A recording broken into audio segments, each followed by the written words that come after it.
तर नमस्कार मित्रांनो, आजच्या व्हिडिओमध्ये आपण बघणार आहे की जे नवीन जे आपले बालकं असतात, ज्यांचा नवीन जन्म झालेला असतो, त्या बाळांचे जे आधार कार्ड आपण काढतो, तर ते जे आधार कार्ड आहेत, ते आधार कार्ड कशा पद्धतीने त्याची प्रोसेस असते, त्याबद्दल आपण जे आहे आजच्या व्हिडिओमध्ये बघणार आहे बघा.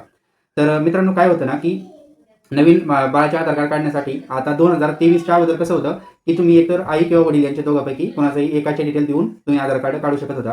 पण 2023 नंतर जे आपण मुलांचा जन्म झालेला आहे, तर त्या मुलांसाठी म्हणजे गव्हर्नमेंटनी आई आणि वडील म्हणजे आता पहिलं कसं बाळाचं नाव, त्यानंतरनं वडिलांचं नाव आणि नंतरनं आडनाव अशा पद्धतीने यायचं. तर 2023 नंतरनं त्यामध्ये आईचं नाव ही ॲड करण्याची जी पद्धत आहे ती आपल्या गव्हर्नमेंटनं जी आहे ती गव्हर्नमेंटनं लागू केलेली आहे. तर त्यामुळे काय होतं ना की बाळाचं आधार कार्ड काढत असताना आपल्याला जे आहे आपल्याला बाळाचा जन्माचा दाखला सोबत आई आणि वडील या दोघांचेही जे डॉक्युमेंट आहेत ते डॉक्युमेंट द्यावे लागतात बघा.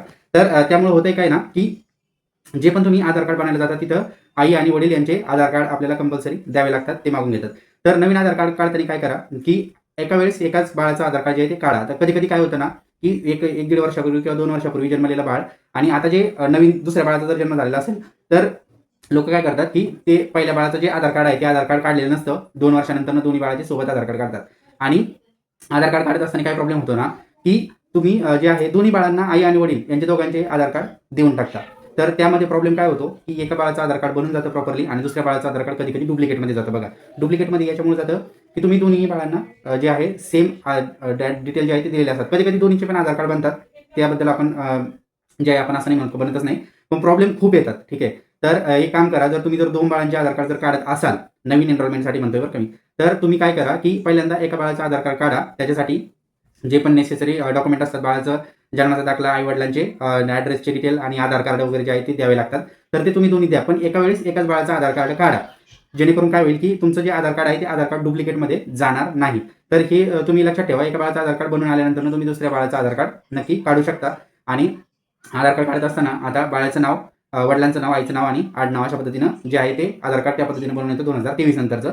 जर तुम्ही 2 बाळांचे आधार कार्ड, नवीन आधार कार्ड काढण्याचं जर जे आहे काढणार असाल, तर लक्षात ठेवा की शक्यतो दोन्ही बाळांचे आधार कार्ड जे आहे ते वेगवेगळ्या दिवशी काढा, जेणेकरून आधार कार्ड डुप्लिकेटमध्ये जाणार नाही. कारण डुप्लिकेटमध्ये गेल्यानंतर काय होतं ना की ते आधार कार्ड जे आहे ते आधार कार्ड परत त्याचा एनरोलमेंट नंबर आणि त्या सगळ्या गोष्टी ज्या आहेत त्या परत त्या आधार कार्ड म्हणजे आधार नंबर मिळवायला खूप काही गोष्टी आपल्याला कराव्या लागतात. तर त्यासाठी सगळ्यात पहिले तुम्ही काय करा, जे आपण 2 बाळ जर असतील तर एका बाळाला घेऊन जा, कुठल्याही एका बाळाला घेऊन जा आणि त्या बाळाचं जे आधार कार्ड आहे ते आधार कार्ड तुम्ही बनवून घ्या. बनवून झाल्यानंतर ते आधार कार्ड घरी येऊ द्या. घरी आल्यानंतर तुम्ही दुसऱ्या बाळाचं आधार कार्ड काढायला जा. दोन्ही पण बाळाचे आधार कार्ड प्रॉपरली बनवून येतील. पण जर तुम्ही एकाच वेळेस जर दोन्ही बाळांचे आधार कार्ड एकाच दिवशी जर दिले, तर काय होतं की 2 एनरोलमेंट नंबर दोघांचे वेगळे येतात. पण कधी-कधी काय होतं ते आधार कार्ड डुप्लिकेटमध्ये जातं. तर सिंपल तुम्हाला काय करायचं आहे, आधार सेंटरवरती जायचं आहे. ते तुम्हाला एकदा फॉर्म देतील. फॉर्म दिल्यानंतर तुम्ही जे आहे ते फॉर्म प्रॉपरली भरा. ठीक आहे. तुम्हाला जर भरता येत नसेल तर कोणाकडून तरी भरून घ्या किंवा आधार सेंटरवाल्याकडनं तुम्ही भरून घेऊ शकता. तो फॉर्म भरून घ्या. त्यानंतर जे आहे आधार कार्डला तुमचे आईचे डिटेल द्या किंवा वडिलांचे डिटेल द्या आणि आई-वडिलांचे दोघांचे ॲड्रेस आधार कार्ड जे आहे ते घेतील. ते सपोर्टिंग डॉक्युमेंट जोडा आणि त्यानंतर तुम्ही अशा पद्धतीनं बाळाचं जे आधार कार्ड आहे ते आधार कार्ड बनवू शकता.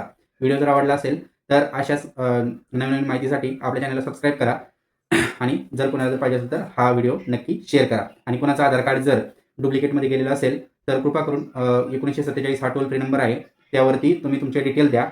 ते तुम्हाला जर डुप्लिकेट आधार जर झालेला असेल तर ते तुम्हाला तिथं कंप्लेंट रेज करून घेतात.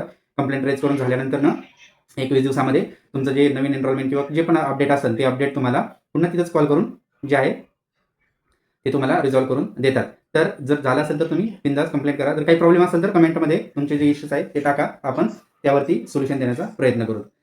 धन्यवाद.